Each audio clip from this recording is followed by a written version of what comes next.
Welcome back to the deep dive. Anyone who's built a Tamiya RC kit, you know the feeling, right? The parts themselves, super precise. But then you look at the bags, A, B, C, D, and it feels like total chaos. Screws for step one, mixed with stuff you won't need for hours. It's non-sequential. So today, our mission is to dig into why this system, which looks kind of messy on the surface, is actually, well, really smart. Is this optimized result of manufacturing realities, economics, and frankly, clever branding? We're aiming to understand the why behind it all. Exactly. We've looked at the sources, and it really boils down to three main things driving this. The realities of manufacturing, the sheer pragmatism needed for logistics, and something Tamiya has turned into a feature, what we're calling the engineered build experience. Okay, let's start there. Manufacturing. The plastic parts come on these frames, sprues, or trees, people call them. We know they aren't organized by build step. Why is that? What's the manufacturing constraint? It's fundamentally about the molds, the injection molds. These are huge, incredibly expensive pieces of tooling. We're talking massive capital investments. So to make that cost viable, Tamiya designs sprues to be modular. The same sprue might be used in, I don't know, dozens of different kits, sometimes models released years apart. Ah, okay. And that explains why you always have those leftover parts, the ones the manual tells you not to use. The infamous extras. Precisely. That mold has to contain all the parts needed for every kit variant it serves. So if your specific kit only needs, say, 5 parts of a sprue that holds 70, the cost for the factory to have someone clip out just those 5 specific parts, plus checking it, it's way, way higher than just giving you the whole sprue, even with the few cents of extra plastic. Got it. So the mold physics forces that first layer of, let's call it perceived complexity for the plastic bits. Okay, if that's the plastic, then what about the metal hardware? The screws, the nuts in bags, A, B, C, D. That must be different, more about inventory, yeah? Absolutely. That's the logistical pragmatism piece. Those bags aren't sequential at all. They are grouped strictly by part category, like bag B might be all the tapping screws of various sizes. Bag C could be all the machine screws or maybe all the nuts and washers and little E-clips. It varies a bit, but it's categorical. But wait, why does grouping them like that help Tamiya? When I'm building it, I still have to hunt for that one specific M3 by 10 millimeter screw. You know, why not just make a little bag for step one's hardware?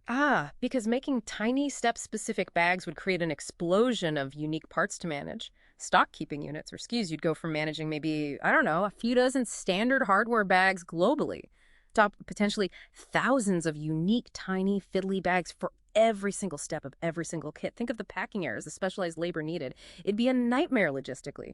Instead, Tamiya deals with maybe, 4 or 5 standard hardware bag types per kit, A, B, C, D. They buy millions of 3mm tapping screws in bulk globally. The cost saving from that scale, that simplified supply chain, it massively outweighs the cost of you spending an extra minute sorting. Okay, that clicks. They save factory cost and complexity and basically transfer the final sorting job to the builder. But, and this is crucial, that only works because of one other thing. The manual. The amazing Tamiya instruction manual. Exactly. That's the bridge. That's part of that engineered build experience. The manual is, in effect, the final sorting tool they give you. Critically, they include those 1.1 scale diagrams for every single screw, nut, washer. You literally place the part on the paper to check the size. So Tamiya cleverly offloads that final super granular sorting task from the factory floor, where it's expensive and error prone, to you, the builder, but they give you the perfect tool, the diagram, to do it accurately. It's quite elegant, actually. It really sets up a difference in philosophy, doesn't it? Mm. You have Tamiya with this, like, just in case, see, here's all the hardware category, find what you need. And then you have systems like Lego, or maybe more comparable high-end race kits like Team Associated, where it's very much just in time. Bag A is steps 1-4, bag B is steps 5-8. Very sequential. Right. And Tamiya has brilliantly framed their approach not as a bug, but a feature. It demands a bit more from the builder. Patience, attention to detail. It kind of cultivates a certain type of hobbyist, someone who enjoys that methodical process, the mechanics of it.